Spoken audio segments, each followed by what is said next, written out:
బనకచెర్ల వల్ల తెలంగాణకు ఎలాంటి నష్టం లేదు. తెలంగాణ ప్రాజెక్టులకు నేడు ఎప్పుడు వ్యతిరేకంగా మాట్లాడలేదు చంద్రబాబు నాయుడు. ఓకే, బనకచెర్ల ఎవ్వరికి నష్టం లేదు.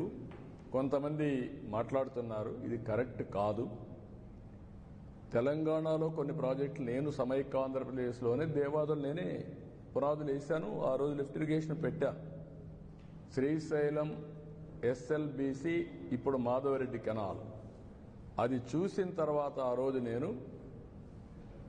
దేవాదుల ప్రాజెక్టు కూడా లిఫ్ట్ ఇరిగేషన్ సాధ్యమని గోదావరి పైన ఆ లిఫ్ట్ ఇరిగేషన్ పెట్టాం. అదే సమయంలో ఇక్కడికి వచ్చిన తర్వాత ఆంధ్రాలో పుష్కర, తాటిపూడి 2 లిఫ్ట్ ఇరిగేషన్ తీసుకొచ్చాను.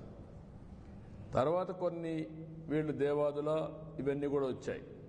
రాజశేఖర రెడ్డి ఉన్నప్పుడే ఎల్లంపల్లి అన్నారు, అది రాలేదు, అది కూడా పెద్ద స్కామ్ అయింది.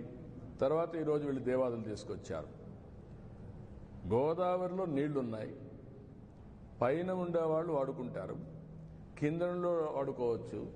2000 టీఎంసీ నీళ్లు సగటున 100 సంవత్సరాలు సముద్రంలోకి పోయినాయి. సముద్రంలోకి పోయే నీళ్లు ఒక 200 టీఎంసీ ఇక్కడ కానీ అక్కడ కానీ వాడుకుంటే రాష్ట్రాలు బాగుపడతాయి, తెలుగు కమ్యూనిటీ బాగుపడుతుంది, నీటి సమస్య పరిష్కారం అవుతుంది. ఆ విషయమే నేను పదే పదే చెప్తున్నా. ఎవ్వరికీ నష్టం లేదు. నేను తెలంగాణలో ఉండే ప్రాజెక్ట్స్ గోదావరి పైన ఎప్పుడు అపోజ్ చేయలేదు.